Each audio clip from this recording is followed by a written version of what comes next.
السلام علیکم ورحمۃ اللہ وبرکاتہ۔ بسم اللہ الرحمن الرحیم۔ عن عبد اللہ بن عمر رضی اللہ تعالی عنہما قال سمعت رسول اللہ صلی اللہ علیہ وسلم یقول لا تمنعوا نساءکم المساجد اذا استأذنکم الیہا قال فقال بلال بن عبد الله والله لنمنعهن قال فأقبل عليه عبد الله فصبه صبا سيئا ما سمعته صبه مثله قط وقال أخبرك عن رسول الله صلى الله عليه وسلم وتقول والله لنمنعهن رواہ مسلم۔ محترم حضرات، گزشتہ درس میں آپ کے سامنے بتایا گیا کہ صحابہ کرام کے نزدیک نبی صلی اللہ علیہ وسلم کی سنتوں پر عمل کرنے کا کس قدر جذبہ اور شوق تھا۔ صحابہ کرام نبی صلی اللہ علیہ وسلم کی سنتوں سے کس قدر محبت کرتے تھے۔ وہ خود عمل کرتے اور دوسروں کو بھی نبی صلی اللہ علیہ وسلم کی سنتوں پر عمل کی دعوت دیتے تھے، یہاں تک کہ ان کی دینی غیرت اور ان کی غیرت ایمانی کا حال یہ تھا کہ اگر ان کے سامنے کوئی شخص نبی صلی اللہ علیہ وسلم کی سنت کی مخالفت کرتا، اگر کسی کو اپنے سامنے نبی صلی اللہ علیہ وسلم کی سنت کی مخالفت کرتے ہوئے دیکھ لیتے تو ان کی ایمانی غیرت جوش میں آ جاتے، وہ غضبناک ہو جاتے، غصے میں آ جاتے، سخت ناراض ہو جاتے۔ ایسی بہت ساری مثالیں صحابہ کی سیرت سے ہمیں ملتی ہیں کہ اگر ان کے سامنے نبی صلی اللہ علیہ وسلم کی سنت کی مخالفت کی گئی تو غضبناک ہو گئے، ان کی غیرت جوش میں آ گئی۔ صحیح مسلم کی جو حدیث میں نے آپ کے سامنے پیش کی ہے، اس حدیث میں نبی صلی اللہ علیہ وسلم نے فرمایا لا تمنعوا نساءکم المساجد اذا استأذنکم الیہا، تم اپنی عورتوں کو جب وہ تم سے مسجد جانے کی اجازت پوچھیں تو مسجد جانے سے مت روکو۔ اگر تمہاری عورتیں، گھر کی خواتین مسجد آنے کے لیے اجازت طلب کریں تو تم ان کو مسجد جانے سے مت روکو، بلکہ صحیح بخاری کی روایت میں ہے کہ انہیں اجازت دے دو۔ آپ نے حکم دیا،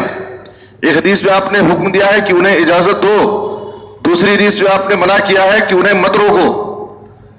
جب یہ حدیث عبداللہ بن عمر رضی اللہ تعالیٰ عنہ نے بیان کی تو ان کے بیٹے عبداللہ بن عمر نے کہا واللہ لنمنعہن، اللہ کی قسم ہم ضرور عورتوں کو مسجد جانے سے روکیں گے۔ تو عبداللہ بن عمر اپنے بیٹے بلال کی طرف متوجہ ہوئے،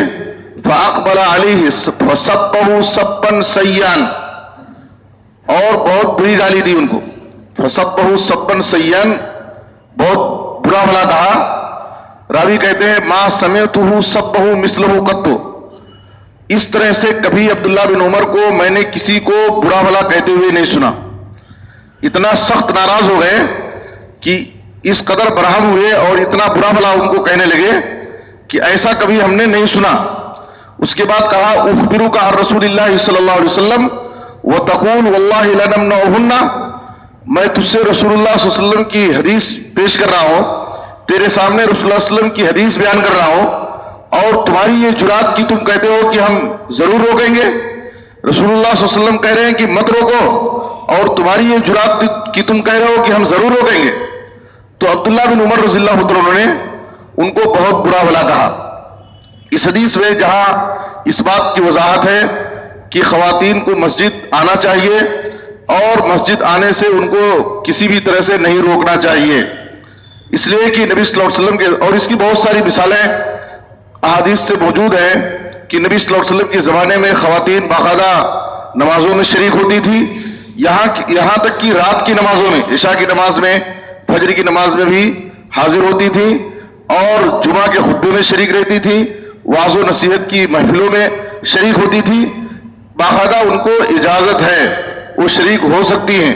بلکہ ان حالات میں، اس دور میں جس دور سے ہم گزر رہے ہیں، خواتین کو مسجدوں سے جوڑنا چاہیے، ان کو مسجدوں سے قریب کرنا چاہیے، اور مسجدوں میں منعقد ہونے والے دینی بیانات، دینی پروگراموں میں واعظ و نصیحت کی مجلسوں سے ان کو قریب رکھنا چاہیے، اس لیے کہ خواتین کے لیے ان حالات میں، ان ایام میں، اس موقع پر ان کے بہکنے اور بھٹکنے کے بہت سارے نئے نئے آلات موجود ہیں موبائل اور انٹرنیٹ کی شکل میں۔ ایسی صورت میں گھر کی خواتین کی دینی تربیت اور ان کے اندر دینی جذبہ پیدا کرنا،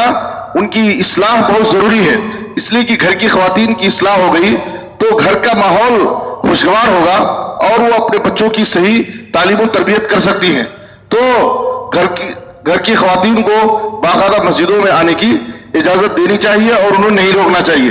دوسری بات، جب اس حدیث رسول کے سامنے عبداللہ بن عمر کے بیٹے بلال نے معارضہ کیا اور اختلاف کیا کہ ہم روکیں گے، تو اس وقت عبداللہ بن عمر رضی اللہ عنہ کی غیرت آپ دیکھیے کہ کس طریقے سے وہ جوش میں آ گئے، غضبناک ہوئے اور برہم ہو کر کے ان کو کس طرح سے برا بھلا کہا۔ اسی طریقے سے صحیح مسلم کی ایک دوسری حدیث ہے جو عمران بن حسین رضی اللہ عنہ سے مروی ہے۔ عمران بن حسین رضی اللہ عنہ نے ایک مرتبہ ایک حدیث بیان کی، آپ صلی اللہ علیہ وسلم نے فرمایا الحیاء کلہ خیر یا الحیاء خیر کلہ، حیا سراپا خیر کا نام ہے، جس کے اندر حیا ہوتا ہے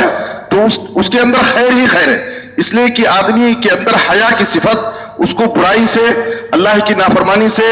بے حیائی کے کاموں سے حیا روکتی ہے۔ اسی لیے آپ صلی اللہ علیہ وسلم نے کہا اذا لم تستحی فاصنع ما شئت، جب تیرے اندر حیا نہ ہو تو اب تو جو چاہے کر سکتا ہے۔ بے حیا انسان کسی بھی برائی کا ارتکاب کر سکتا ہے، اس لیے کہ حیا ہی وہ طاقت اور قوت ہے جو اس انسان کو بے حیائی کے کاموں سے، برے کاموں سے روکتی ہے۔ تو عمران بن حسین رضی اللہ عنہ نے نبی صلی اللہ علیہ وسلم کی حدیث بیان کی کہ حیا سراپا خیر کا نام ہے، اس کے اندر خیر ہی خیر ہے۔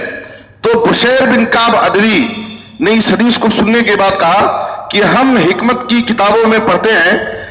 حکمت کی کتابوں میں ہم کو ملتا ہے کہ حیا سے انسان کے اندر سکینت اور وقار پیدا ہوتا ہے، وَمِنْهُ ضَعْفٌ، اور حیا سے کمزوری، حیا میں کمزوری بھی ہے، صاحب حیا کے اندر کمزوری بھی پائی جاتی ہے، ضعف بھی پائی جاتی ہے۔ تو عمران بن حسین رضی اللہ عنہ یہ سن کر کے فغضب عمران حتی احمرت عیناہ، حدیث کے الفاظ ہیں کہ عمران بن حسین رضی اللہ عنہ بشیر بن کعب عدوی کا یہ معارضہ، یہ اختلاف سن کر کے سخت غضبناک ہو گئے، یہاں تک کہ ان کا چہرہ سرخ ہو گیا، اور اس کے بعد کہا احدثک عن رسول اللہ صلی اللہ علیہ وسلم، میں تیرے سامنے رسول اللہ صلی اللہ علیہ وسلم کی الا ارا احدثک عن رسول اللہ صلی اللہ علیہ وسلم وتعارض فی، میں تیرے سامنے رسول اللہ صلی اللہ علیہ وسلم کی حدیث پیش کر رہا ہوں، آپ صلی اللہ علیہ وسلم کہہ رہے ہیں کہ حیا پورا کا پورا خیر ہے، اور تم کہہ رہے ہو کہ حکمت کی کتابوں کا حوالہ دے کر کے کہ اس سے کمزوری بھی پائی جاتی ہے بندے کے اندر، تو رسول اللہ صلی اللہ علیہ وسلم کی حدیث سے تم اختلاف کرتے ہو۔ اس کے بعد اس پر اتنا غضبناک ہوئے کہ صحابہ وہاں جو مجلس میں بیٹھے تھے وہ کہنے لگے انہ منا یا ابا نجید انہ لا باس بہ، اے عمران بن حسین اتنا زیادہ غصہ مت ہو، اس لیے کہ بشیر بن کعب یہ ہم میں سے ہے، یعنی مومن ہے، اور ان کے ایمان کے بارے میں ہم کوئی حرج نہیں سمجھتے ہیں۔ یعنی آپ اتنا زیادہ ان کے بارے میں غصہ ہو جا رہے ہیں، لگتا ہے کہ ان کے ایمان کے بارے میں آپ کو شک ہو رہا ہے کہ ایک مومن شخص نبی صلی اللہ علیہ وسلم کی حدیث سے اس طرح سے اختلاف نہیں کر سکتا ہے۔ تو عمران بن حسین رضی اللہ عنہ کا یہ غصہ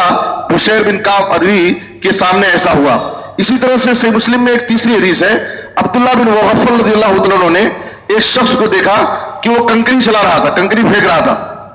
تو اس کو منع کیا اور کہا لا تخذف، کنکری مت چلاؤ، کنکری مت پھینکو، اس لیے کہ نبی صلی اللہ علیہ وسلم نے کہا کنکری مارنے سے نہ تو اس سے شکار ہو سکتا ہے اور نہ تو دشمن کو اس سے مارا جا سکتا ہے، بس اس سے کیا ہوگا، کسی کو لگے گا تو اس کا دانت ٹوٹ جائے گا یا کسی کی آنکھ پھوٹ سکتی ہے، تو اس لیے یہ کام مت کرو۔ تو عبداللہ بن مغفل نے دیکھا کہ وہ شخص دوبارہ اس کو کنکری چلاتے ہوئے دیکھا، تو اس شخص کے سامنے غصے کا اظہار کرتے ہوئے کہا کہ احدثک ان رسول اللہ صلی اللہ علیہ وسلم نہا عنہ، میں تیرے سامنے ایک مرتبہ رسول اللہ صلی اللہ علیہ وسلم کی حدیث پیش کر دیا کہ رسول اللہ صلی اللہ علیہ وسلم اس چیز کو ناپسند کرتے تھے، آپ نے اس چیز سے منع کیا ہے، میں دیکھ رہا ہوں کہ تم دوبارہ وہی حرکت کر رہے ہو۔ اس پر ناراضگی کا اظہار کرتے ہوئے کہا لا اکلمک ابدا، اب میں تجھ سے کبھی بات نہیں کر سکتا، اب میں تجھ سے کبھی بات نہیں کر سکتا۔ یہ صحابہ کرام کی ایمانی غیرت ہے کہ اگر اپنے سامنے کسی کو نبی صلی اللہ علیہ وسلم کی سنت کی مخالفت کرتے ہوئے دیکھتے تو ان کا غصہ بھڑک جاتا، وہ جوش میں آ جاتے اور بسا اوقات اس سے ترک کلام یا ترک تعلق کر لیتے، اس کو نصیحت دینے کے لیے، اس پر اثر ڈالنے کے لیے کہ اب میں تجھ سے بات نہیں کر سکتا جب تک تو نبی صلی اللہ علیہ وسلم کی سنتوں پر عمل نہیں کرے گا۔ عبداللہ بن مسعود رضی اللہ عنہ کا واقعہ مشہور ہے، جب انہوں نے ایک مرتبہ حدیث پیش کی نبی صلی اللہ علیہ وسلم کی، لعن اللہ الواشمات والمستوشمات والواصلات والمستوصلات، نبی صلی اللہ علیہ وسلم نے کچھ خواتین پر لعنت بھیجی ہے جو بالوں میں مصنوعی بال لگاتی ہیں اور لگوانے والیوں پر، گودوانے والیوں پر، اسی طرح سے اپنے چہروں کے بال اکھاڑنے والیوں پر، یعنی اپنے پلک یا ابرو کے بال کو باریک کراتی ہیں، اور اسی طرح سے اپنے دانتوں میں کشادگی کرتی ہیں اور اللہ العالمین کی تخلیق میں تبدیلی کرتی ہیں۔ کچھ مخصوص صفات کی عورتوں پر نبی صلی اللہ علیہ وسلم نے لعنت بھیجی ہے۔ تو بنو اسد کی ایک عورت جو یعقوب کے نام سے معروف تھی، وہ یہ جب سنی کہ عبداللہ بن مسعود ایسی حدیث پیش کرتے ہیں، وہ عبداللہ بن مسعود کے پاس سیدھے چلی آئی اور اس نے کہا کیا بات ہے کہ میں نے سنا ہے کہ تم فلاں قسم کی عورتوں پر لعنت بھیجتے ہو۔ تو عبداللہ بن مسعود نے کہا کیوں نہ میں اس پر لعنت بھیجوں جس پر رسول اللہ صلی اللہ علیہ وسلم نے لعنت بھیجی ہے، اور یہ بات تو قرآن میں بھی موجود ہے۔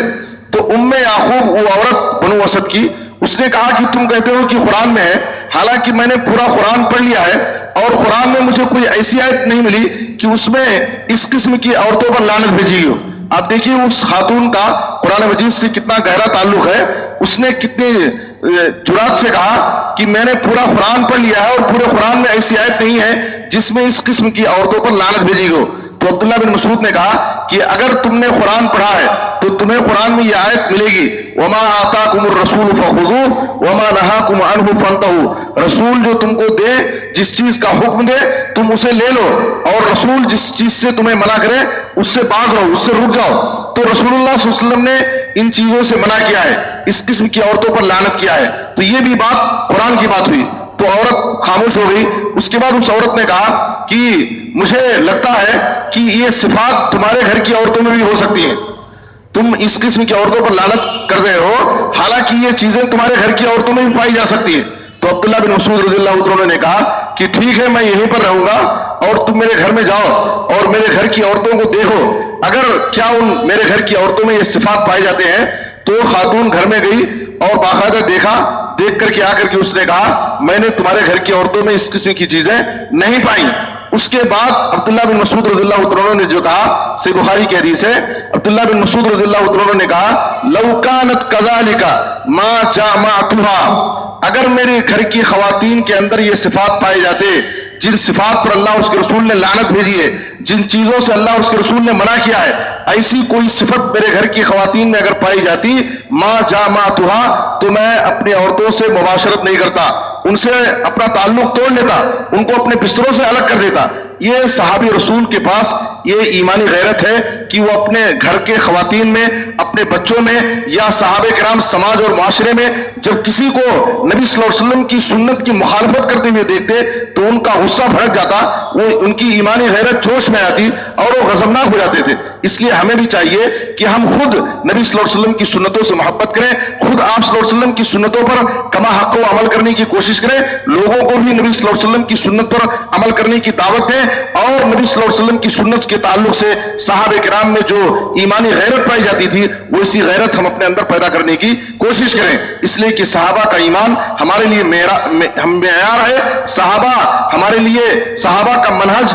ہمارے لیے حجت اور ضروری ہے، اور صحابہ کے منہج سے انحراف کرنے والے شخص کے لیے گمراہی ہے۔ آخر میں اللہ سے دعا ہے کہ اللہ تعالیٰ ہمیں صحابہ کرام جیسا جذب ایمانی اپنے اندر پیدا کرنے کی توفیق عطا فرمائے۔ آمین، تقبل یا رب العالمین، وصلی اللہ علی نبینا محمد و آلہ وصحبہ اجمعین۔